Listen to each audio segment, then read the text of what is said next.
कोई व्यक्ति घटिया, कोई बेटा घटिया काम कर दे और पुलिस वाले घूम रहे हो पकड़ने के लिए, बाप भी भयभीत होता है, जाता नहीं उसके आवास पर। पत्नी कहती है एक बार चले जानो ना, पप्पू को दिक्कत हो रही है, पुलिस वाले पीछे पड़ रहे हैं, उससे गलती हो गई है, उसने घटिया काम कर दिया है। तो बोलता तू ही चली जा, मुझे पुलिस की मार थोड़ी खानी है। और किसी का बेटा अच्छा काम कर दे, बढ़िया काम करे, उसकी चौगिद्दा चारों तरफ प्रशंसा होती है, तो पिता जरूर जाता है, क्योंकि समाज में पता तो लगे कि जिसने इतना बढ़िया काम किया है मैं उसका बाप हूं। हाँ, वो अपने आप जाता है, बेटा न बुलाए तो भी पापा पहुंच जाता है। उसी प्रकार से इस धरती पर भी जो जन अच्छा काम करते हैं, बढ़िया काम करते हैं, स इद देवेषु गच्छति, वहां भगवान अपने आप पहुंच जाते हैं, परमात्मा को बुलाने की जरूरत ही नहीं पड़ती। तालियां मरी मराई क्यों बजाते हैं आप?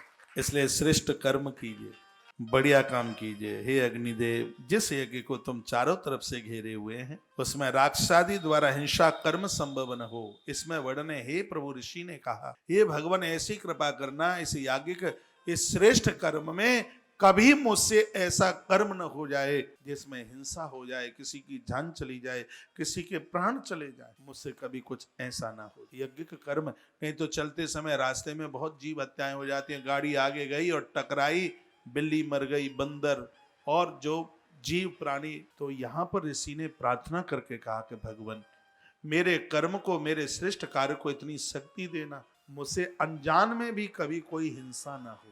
ये ऋषि ने भगवान को प्रार्थना करी। और श्रेष्ठ कर्मों का इतना प्रभाव होता है कि अनजान में भी फिर हमसे फिर कोई अपराध नहीं होता। ऋग्वेद की कथा, कहानी और किस्सा नहीं है, जीवन जीने की कला है। अद्भुत जीवन कैसे जिया जावे उसका समाधान है इस ग्रंथ में।